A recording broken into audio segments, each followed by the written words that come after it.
बात कर लेते हैं निफ्टी 50 के बारे में।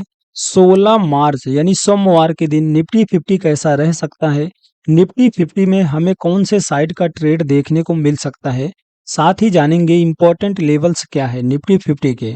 तो सबसे पहले हम वीकली टाइम फ्रेम पर एनालिसिस करेंगे, क्योंकि आज हमारी वीकली कैंडल भी क्लोज हो चुकी है। उसके बाद हम डेली टाइम फ्रेम पर एनालिसिस करेंगे। उसके बाद हम 15 मिनट्स के टाइम फ्रेम पर एनालिसिस करेंगे।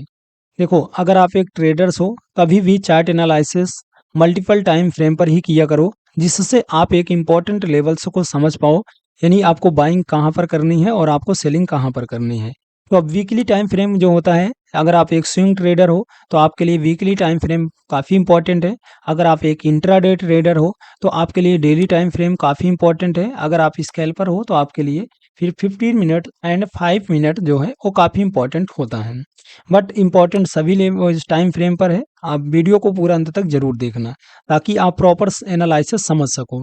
देखो, सबसे पहले हम वीकली टाइम फ्रेम पर एनालिसिस करेंगे। बट एनालिसिस करने से पहले मैं आपको कुछ बातें बता दूं। देखो, अभी का जो समय है, इस टाइम बहुत सारे मतलब वार चल रहा है। मेन वार अमेरिका, ईरान और इजराइल के बीच चल रहा है। जैसा आप सबको पता है, चल रहा है, वो भी भयंकर वार चल रहा है।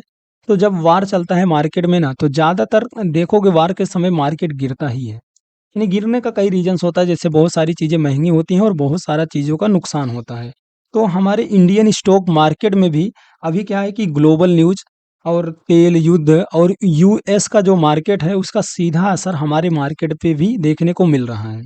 सीधी बात, देखो जब वार चल रहा हो ना, तो प्राइस एक्शन जो होता है ना, वो बहुत हद तक मतलब क्या होता है कि प्राइस एक्शन मार्केट थोड़ा कम फॉलो करता है। यानी जब वार चल रहा होता है तो प्राइस एक्शन उतना अच्छे से वर्क नहीं करता है। फिर क्या होता है कि ग्लोबल न्यूज़ के ऊपर मतलब ग्लोबल न्यूज़ के अकॉर्डिंग मार्केट चलने लगता है। तो ये चीज़ें जब वार चले तो आपको थोड़ा सा ज़्यादा अलर्ट होकर के ट्रेड करना चाहिए। अब यहाँ पर अगर आप डेली यानी वीकली टाइम फ्रेम को ध्यान से देखोगे, तो वीकली टाइम फ्रेम पर समझिए, ये जो लाइंस है ये छोटे टाइम फ्रेम पर मैं आपको 15 मिनट्स के टाइम फ्रेम पर बता दूंगा। बट आप पहले थोड़ा सा वीकली टाइम फ्रेम पर समझ लो। अब वीकली टाइम फ्रेम पर यानी ये एक इंपॉर्टेंट लेवल्स है, जो कि मैं आपको छोटे टाइम फ्रेम पर समझा दूंगा। बट पहले आप वीकली टाइम फ्रेम को समझ लो। देखो, वीकली टाइम फ्रेम पर मार्केट यहाँ से गिरता है, सीधा इधर तक आता है। उसके बाद यानी यहाँ से एक अच्छी बाइंग देखने को मिली और यहाँ से एक अच्छी खासी बाइंग देखने को मिली थी। यानी दो लेवल्स 22,000 के लेवल से बाइंग देखने को मिली थी और 21,750 के लेवल से बाइंग देखने को मिली थी। ये चीज़ समझिए। अब यहाँ से मार्केट गिरा, गिरा ऐसा नहीं है वन वे गिरा भाई, मार्केट गिरा फिर पुल बैक दिखाया, फिर मार्केट गिरा फिर पुल बैक दिखाया, इस कंडीशंस में गिरा। लेकिन मार्केट यहाँ तक आया, यानी इस लेवल से सपोर्ट लेकर के मार्केट ऊपर गया, ये चीज़ समझो। अब यहाँ से देखोगे तो यहाँ से गिरा और यहाँ इस लेवल से ऊपर गया। अब यहाँ से मार्केट फिर गिर रहा है, गिर रहा है। तो अब यहाँ पर अगर आप देखो, ये अगर इस लेवल के आसपास निफ्टी 50 यानी इसके ऊपर होता, यहाँ कहीं पर होता, तो हम मान सकते हैं कि यहाँ पर मार्केट में थोड़ा सा बाउंस बैक देखने को मिल सकता था। बट यहाँ पर मार्केट इस लेवल को तोड़ करके बहुत नीचे आ चुका है। अब नीचे आ चुका है, तो अगर आप इस ज़ोन के बीच में देखोगे तो कोई भी इम्पोर्टेंट सपोर्ट नहीं है।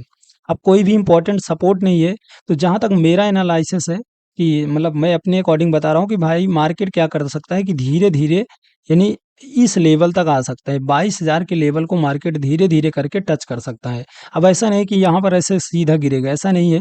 हो सकता है कि यहाँ पर एक इनसाइड कैंडल भी बना सकता है मार्केट। फिर धीरे-धीरे करके मार्केट हमको लगता है कि इस लेवल को टच कर देगा। 22,000 लेवल को अगर इसके नीचे मार्केट आता है तो फिर हमें 21,000 साढ़े 7 यानी 21,750 के दर्शन हो सकते हैं। ये चीज़ देखो, ये एक एनालिसिस है, ऐसा नहीं कि ये जो मैं बोल रहा हूँ ऐसा ही होता है। ऐसा कुछ भी कोई भी आपको नहीं बता सकता है कि मार्केट में यही चीज़ें होगी। ऐसा ये सिर्फ़ एक एनालिसिस होता है कि हाँ, मार्केट इस लेवल तक आ सकता है। ये चीज़ समझो। ये तो रहा वीकली टाइम फ्रेम का चार्ट, आप यहाँ पर समझ चुके हो। अब हम बात कर लेते हैं डेली टाइम फ्रेम पर। तो मैं यहाँ पर डेली टाइम फ्रेम का चार्ट लगा लेता हूँ। तो ये हमारा डेली टाइम फ्रेम का चार्ट है। यहाँ पर हम समझते हैं इंपॉर्टेंट लेवल्स के बारे में। तो यहाँ पर देखो, इंपॉर्टेंट लेवल्स, अगर इंपॉर्टेंट सपोर्ट की बात करें तो हमारा जो इंपॉर्टेंट सपोर्ट है वह 23,000 का लेवल है। यानी यहाँ पर मार्केट एक और रेड कैंडल बना सकता है मार्केट। ये जो 23,000 का लेवल है, ये एक इम्पॉर्टेंट लेवल है, यानी इम्पॉर्टेंट सपोर्ट लेवल है। अगर 23,000 के यानी 23,000 के ऊपर ही मार्केट यहाँ पर टिका रहा है, इस लेवल 23,000 के लेवल को मार्केट नहीं तोड़ता है, तो फिर यहाँ इस लेवल से हमें थोड़ा-सा बाउंस बैक देखने को मिल सकता है।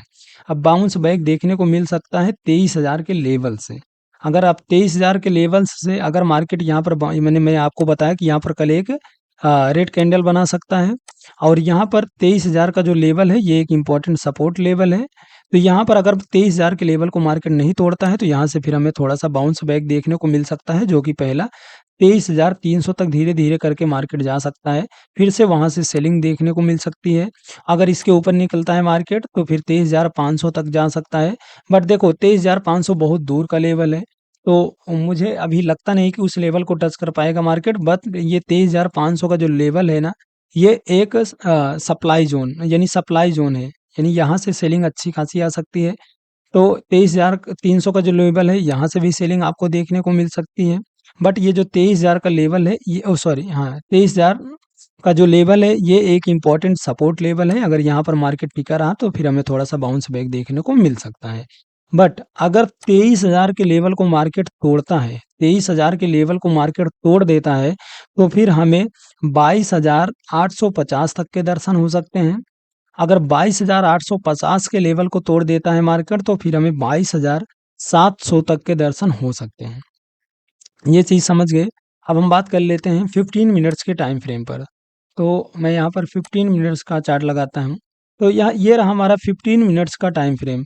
तो यहाँ पर अगर प्राइस एक्शन के अकॉर्डिंग देखें, तो यहाँ पर कुछ खास प्राइस एक्शन नहीं बनता हुआ नज़र आ रहा है। बट आप यहाँ पर ये चीज़ थोड़ा-सा समझ सकते हो। यानी ये जो 23,100 का लेवल है, 23,100 के लेवल से, यानी अगर यहाँ पर मार्केट ओपनिंग करता है, यानी फ्लैट ओपनिंग करता है, और यहाँ पर कोई बुलिश कैंडल, अगर यहाँ पर कोई बुलिश कैंडल बनाता है या बुलिश पैटर्न बनाता है, तो मार्केट में हो सकता है कि थोड़ा-सा बाउंस बैक आपको देखने को मिल जाए, जैसा कि 23,300 के लेवल तक, यानी जो मैंने अभी आपको डेली टाइम फ्रेम पर समझाया। बट मैंने आपको पहले ही बताया कि हमें सेल ऑन राइज़ पर ज़्यादा ध्यान देना है, क्योंकि अभी वार का समय है, तो मार्केट और भी कंटिन्यू नीचे